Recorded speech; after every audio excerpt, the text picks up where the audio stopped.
지금 잠언 8장 1절에서 11절 말씀입니다. 지혜가 부르지 아니하느냐 하는 말씀으로 오늘 또 말씀을 나누겠습니다. 1절 2절 함께 받들어 읽겠습니다. 시작. 지혜가 부르지 아니하느냐, 명철이 소리를 높이지 아니하느냐, 그가 길가의 높은 곳과 내 거리에 서며.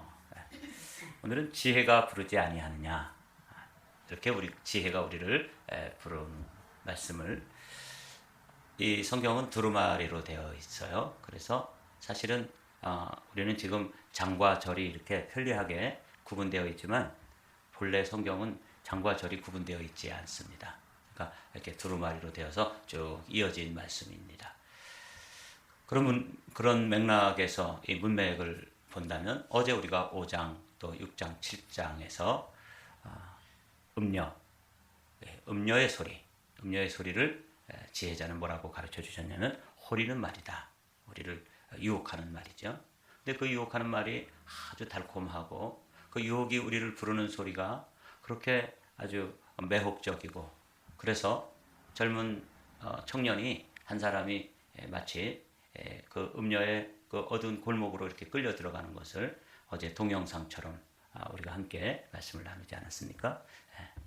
이게 이제 하나의 소리예요. 우리가 아주 이 지혜자가 살던 시절뿐만 아니라 현대를 살아가는 우리에게도 이 소리는 여전히 소리를 높이고 큰 소리로, 화려한 소리로, 매혹적인 소리로 우리를 부르고 있죠. 근데 이제 내 아들아, 이렇게 시작되는 이 말씀, 오늘도 그 연장선상에서 이해하시면 됩니다. 지혜가 부르지 아니하느냐, 이렇게 질문을 하는 이 말씀은 세상에서 그 음녀의 소리, 호리는 소리, 그리고 그 소리는 사실은 궁극적으로 따라가 보면 어둠의 소리고 죽음의 소리입니다. 그래서 이것을 이제 잘 구분해서 보면 지혜의 소리가 생명의 소리라면 음녀의 소리는 사망의 소리고, 지혜의 소리가 빛의 소리라면 이 음녀의 소리는 어둠의 소리인 거죠. 그리고 하나가 사는 소리라면 하나는 죽는 소리입니다. 그래서 오늘 그 음녀의 이야기를 쭉 들려준 후에 사랑하는 아들아, 이렇게 부른 지혜자는 지혜가 부르지 아니하느냐, 이렇게 질문하는 거죠. 그러니까 이제 우리가 그 동영상을 이제 보고, 야, 이렇게 음녀에게 세상 사람들이 길모퉁이를 돌아서 그 어둠 가운데 사람들이 나를 돌아보나 안 돌아보나 두리번거리다가 슬그머니 그 음녀의 골목으로 들어가서 음녀와 함께 아주 진탕 쾌락을 즐기지만 그 결국은 뭐냐면 죽는 거다. 소가 도수장으로 끌려가는 것처럼, 새가 그물에 걸려드는 것처럼 그렇게 죽는 것이다. 어제 제가 설명을 했더니 여러분들이 너무 리얼하게 들으셨는데 그거예요. 아주 리얼하게 그렇게 이 아버지가 아들에게 음녀가 얼마나 리얼한 우리의 그 유혹이 되고 매혹적인지, 그러나 그 결론은 얼마나 비참하고 처참한지, 정말 속이 울렁거릴 정도로 그렇게 비참한 것이다 하는 걸 들려주면서 오늘은 이제 거꾸로 지혜가 부르지 아니하느냐, 명철이 소리를 높이지 아니하느냐, 이제 지혜가 부른다는 것을 이렇게 강조하는 것이죠. 히브리 사람들은 강조할 때 반복한다고 말씀드렸죠. 그가 길가의 높은 곳과 내 거리에 서며 또 성문 곁과 문 어귀와 여러 출입하는 문에서 불러 이르되, 사람들아 내가 너희를 부르며 내가 인자들에게 소리를 높이노라. 그러니까 여기 이제 아들아 이렇게 불렀었는데 이번에는 사람들아. 이거 이제 그러니까 그 아들은 많은 사람들의 하나의 대표자로 이렇게 불러놓고 이야기하는 것이지, 사실 이 이야기는 우리 모두에게 들려주는 이야기라는 걸 알 수가 있죠. 사람들아 내가 너희를 부르며 내가 인자들에게 소리를 높이니라. 이 내가를 노란 하이라이트로 했는데 요 앞에 노란 하이라이트가 뭐였어요? 지혜, 명철, 그가. 그리고 그가 누가예요? 내가. 이렇게 되어 있는 지혜라고 보면 되는 것이죠. 지혜는 이 세상에 하나님께서 사람 사는 곳에 다 이렇게 지혜를 넣어 놓으셨습니다. 성문 곁, 문 어귀, 여러 출입하는 문에서 불러 이르되. 그렇죠? 그러니까 지혜에 대해서 눈만 열리면 사실은 사람들이 사는 곳, 사람들이 드나드는 곳, 또 사람들이 있는 곳 어디에서나 지혜를 발견할 수 있는 것이죠. 어제 우리가 동영상을 그림처럼 되어 있는 동영상처럼 되어 있는 말씀을 우리가 함께 말씀을 나눈 것처럼 사실은 우리가 사는 이야기, 사람들이 사는 곳, 그 사는 모습을 이렇게 보면 거기서 우리는 뭘 얻을 수 있어요? 교훈을 얻을 수 있죠. 아, 저렇게 어리석게 살면은 저렇게 인생이 결론 지어지는구나 해서 반면교사로 교훈을 얻을 수 있고, 아, 자기를 저렇게 절제하고 말씀을 지키고 말씀이 지켜주는 삶을 살면 저런 인생의 결론이 되는구나. 이게 사방에 성문곁, 문어귀 여러 출입하는 문에 사람들이 사는 곳이잖아요. 그곳에 하나님은 이미 다 보여주신 거죠. 그리고는 하나님께서는 우리를 어디로 부르세요? 지혜로 부르신다. 오늘 그 말씀이에요. 사람들아, 내가 너희를 부르며 내가 인자들에게 소리를 높이노라. 어리석은 자들아, 지혜에 대해서 외면하는 사람이죠. 그리고 호리는 말, 그 어둠 속에서 부르고 은밀하게 우리를 불러내는 이 세상의 죄의 유혹의 소리를 귀 기울인 사람들을 부르는 거죠. 어리석은 자들아, 너희는 명철할지니라. 그러니까 이제 듣는 것을 바꿔야 되는 것이죠.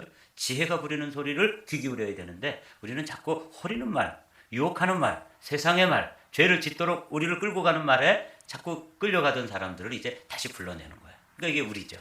어리석은 자들아, 너희는 명철할지니라. 미련한 자들아, 너희는 마음이 밝을지니라. 너희는 들을지어다. 내가 가장 선한 것을 말하리라. 내 입술을 열어 정직을 내리라. 지혜는 우리를 파멸의 길로, 또 멸망의 길로, 사망의 길로 부르지 않고 선한 것, 바른 것, 그리고 생명. 그래서 선한 것을 말하리라, 정직을 내리라. 그러니까 지금 이제 우리가 지혜의 초청을 받고, 어제까지는 그 한 사람의 예를 들어서 마치 영화를 보는 것처럼, 드라마를 보는 것처럼 그렇게 어리석은 한 젊은이가 음녀에게로 끌려 들어가서 어떻게 멸망하는지까지를 이렇게 한 편의 말씀을, 동영상을 보는 것처럼 보았다면, 오늘은 그것을 본 사람들에게 이제 지혜가 우리를 다시 초청해 내는 거예요. 어디로? 빛 가운데로. 어디로? 밝음 가운데로. 어디로? 선한 가운데로. 정직한 가운데로 우리를 이제 지금 초청하는 거예요. 그래서 여러 말로 부르지만 한마디로 말하면 지혜가 우리를 부르지 아니하느냐. 이 말씀을 이제 오늘 우리가 들으면서 지혜 가운데로 이제 귀를 기울여야 합니다. 내 입은 진리를 말하며 내 입술은 악을 미워하느니라. 내 입의 말은 다 의로운즉 그 가운데 굽은 것과 패역한 것이 없나니 이는 다 총명 있는 자가 밝히 아는 바요 지식 얻은 자가 정직하게 여기는 바라. 내 입, 지혜를 이제 의인화해가지고 지혜가 우리를 부르는데 그 지혜로운 지혜의 입에서 나오는 말은 진리고 지혜의 입술은 악을 미워하고, 그러니까 이게 너무너무 선한 것이고 사는 길이고 여기 생명이 있는데 이게 이제 우리를 부른다는 거예요. 그러니까 우리는 이제 지혜의 귀를 기울이면서 지혜 쪽으로 이제 한 걸음씩 한 걸음씩 나아가는 것이죠. 이게 진리를 말하고 악을 미워하고 다 의롭고 또 그 가운데는 굽은 것과 패역한 것이 없다는 것은 누가 아는 거냐면 그거를 지혜를 얻은 사람, 지혜를 만난 사람, 지혜와 함께 사는 사람들은 다 아는 거라는 거죠. 우리도 우리 자녀들에게 이런 간증이 있는 삶이 되시기를 주님의 이름으로 축복합니다. 예, 내가 살아봤다. 내가 세상 길, 이 어둠의 길, 이 세상의 유혹의 소리로 귀 기울여서 그 길로도 가봤고, 그리고 이제 지혜이신 이제 이 지혜가 궁극적으로는 예수님인데 지혜가 부르는 소리를 듣고 그 길로도 가보니까 이게 진짜 사는 길이야. 이는 다 총명 있는 자가 밝히 아는 바요. 지식 얻은 자가 정직하게 여기는 바라. 이게 내가 살아보니까 이게 진짜야. 솔로몬도 다 해봤잖아요. 이 세상에 할 수 있는 모든 걸 다 해보고 그 지혜를 모아가지고 우리에게 지금 지혜를 가르쳐 주는 것 아닙니까? 그러니까 이건 우리는 이제 그렇게 실패를 경험하고 또 가가지고 그런 일을 경험하지 않고도 이 말씀을 통해서 배워야 되는 거죠. 지혜가 우리를 부르고 있다. 그래서 지혜의 귀를 기울이고 지혜로 향하고 지혜로 가까이 가는 삶을 지금 우리에게 초청하고 있는 거예요. 그러면서 이 지혜가 얼마나 소중한 것인지 이렇게 말씀을 하는 거죠. 너희가 은을 받지 말고 나의 훈계를 받으며 정금보다 지식을 얻으라. 대저 지혜는 진주보다 나음으로 원하는 모든 것을 이에 비교할 수 없음이니라.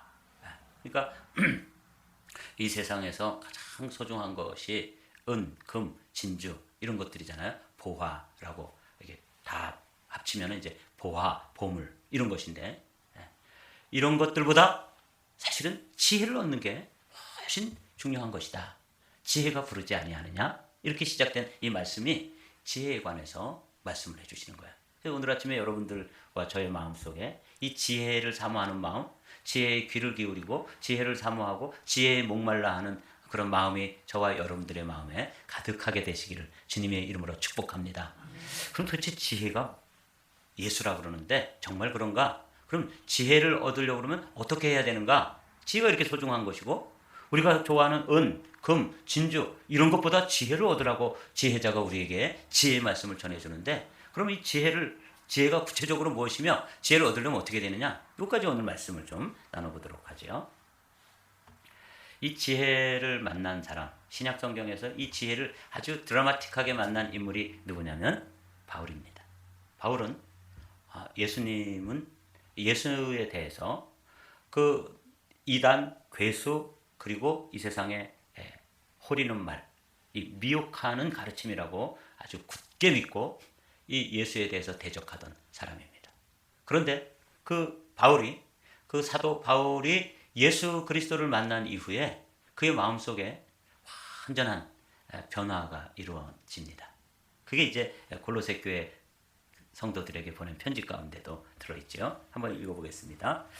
이는 그들로 마음의 위안을 받고 사랑 안에서 연합하여 확실한 이해의 모든 풍성함과 다 같이 읽어볼까요? 시작. 하나님의 비밀인 그리스도를 깨닫게 하려 함이니 그 안에는 지혜와 지식의 모든 보화가 감추어져 있느니라.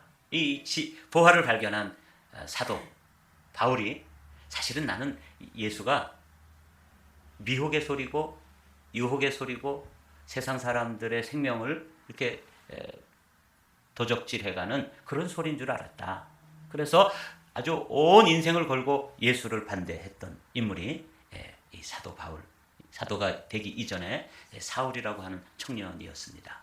그런데 예수 그리스도를 만나보니까 그분이 누구냐? 하나님의 비밀이라는 거예요. 그리스도. 야, 놀라운 깨달음이죠. 그래서 오늘 지혜가 우리를 부른다. 은이나 금이나 또는 진주보다도 지혜를 얻으려고 사모해라. 이런 말씀을 이제 받았는데 그럼 지혜가 무엇이냐? 근데 지혜를 얻고 지혜를 만나고 지혜를 소유하고 지혜에 사로잡힌 삶을 살았던 한 인물. 그 인물인 바울이 우리에게 가르쳐주는 거예요. 나는 찾았다. 나는 만났다. 그거죠? 78년도인가요? 네, 여기다가 동그랗게 나는 찾았네. 이렇게 달고 다니면서 엑스폴로 78인가요? 네, 그랬던 그 CCC에서 했던 그 큰 행사가 있었는데 여기다 그걸 달고 다니니까 그 배지를 달고 다니니까 사람들이 다 물어봤어요. 아니 나는 찾았네. 이렇게 하니까 도대체 뭘 찾았냐고 사람들이 다 물어봤죠. 전국에 있는 젊은이들이 크리스찬 교회에서 그걸 다 달고 다녔던 경험이 있어요. 여러분 기억나시나요 혹시? 네. 나는 찾았네. 이래서 달고 다니니까 뭘 찾았냐? 그러니까 그때 이제 그렇게 질문해오는 사람들을 향해서 나는 예수님을 만났다. 이 세상의 보화, 이 세상에 감추어진 그 보화인 예수 그리스도를 찾았다. 그래서 이제 그 배지를 달고 다니면서 전도에 열풍이 일어났던 참 우리나라가 복받은 나라예요. 그런 일들이 우리 젊었을 때 있었잖아요. 네. 근데 이 바울이 나는 찾았다.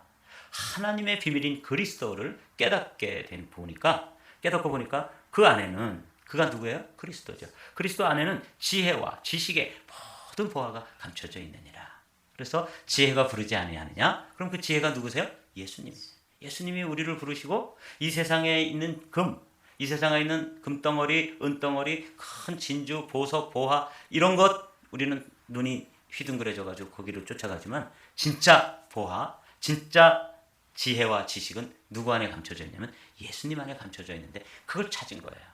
이 바울이 그래서 골로새 교인들에게 이게 하나님의 비밀이다. 그리스도는 이 비밀이기 때문에 여러분과 제가 그리스도를 알아가고 그리스도를 소유하고 그분을 누리는 만큼 인생의 지혜를 누리는 것이고 그분을 아는 만큼 인생의 지식을 이 세상의 지식을 가지는 것이고 그분을 소유한 만큼 보화를 소유한 것입니다. 이게 이제 바울이 만난 하나님이죠.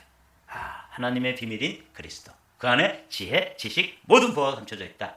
이걸 깨닫고 나니까 세상의 것은 뭐와 같이 버렸다 그랬죠?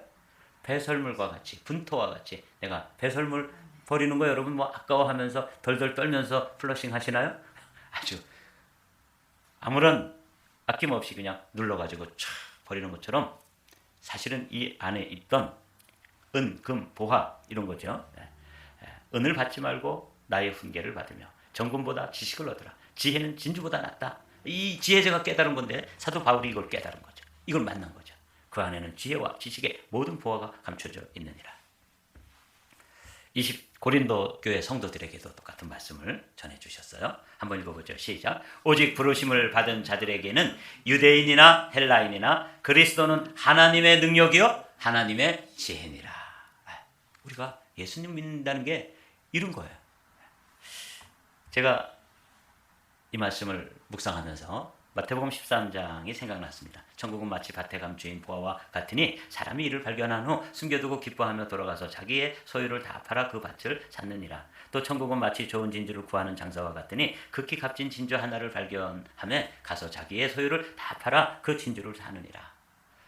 이 13장 44절 말씀을 제가 이제 고등학교 중학교 3학년 겨울방학 때 교회 나갔다 그랬잖아요. 여기 교회 나가가지고 그 교회 보니까 군인교회였는데 군인교회에 국제기도원 협회에서 이렇게 군인 아저씨들을 읽으라고 그냥 성경책을 이렇게 쌓아놨어요. 근데 신구약 전체가 들어있는 게 아니라 신약 성경만 들어있는 성경이 이렇게 산더미처럼 쌓여있더라고요. 그래서 군종 선생님한테 제가 이거 한 권 가져가서 읽어도 되냐 그랬더니 얼마나 좋아요. 성경 읽기 때문에. sure? 그래가지고 이제 가져가도 된다. 그래서 제가 이제 가져와서 읽다가 이 44절에 필이 꽂혔어요.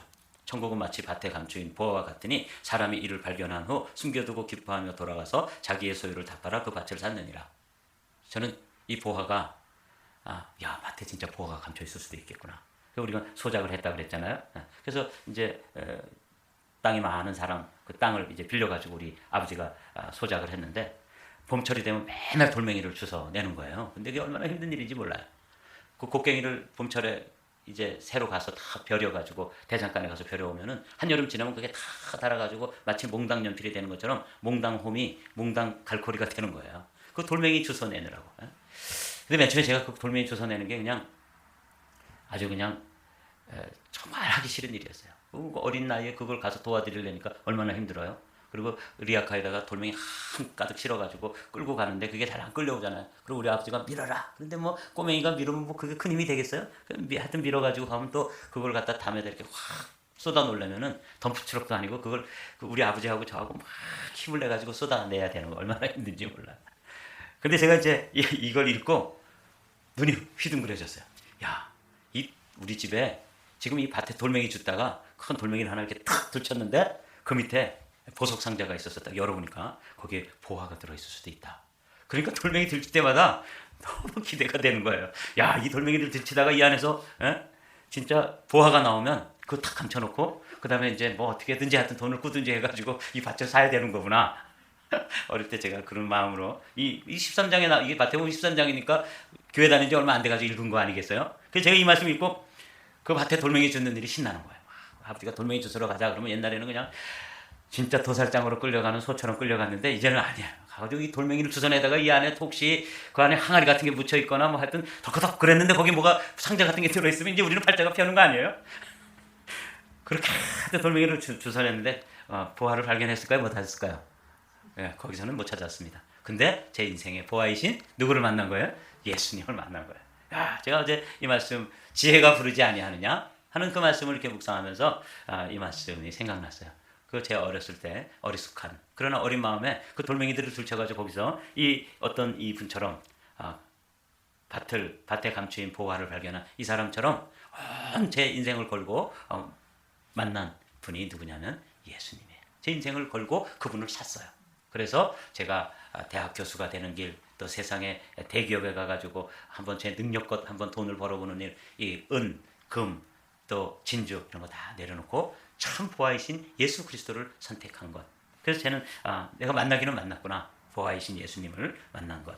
이제 말씀을 마칩니다. 시편 19편에 보면 그 지혜이신 그 예수님이 어디에 들어있냐는 말씀 가운데 들어있다는 거예요. 여호와의 율법은 여기 파란 하이라이트로 된 거 율법, 증거, 교훈, 계명 이건 다 하나님의 말씀이죠.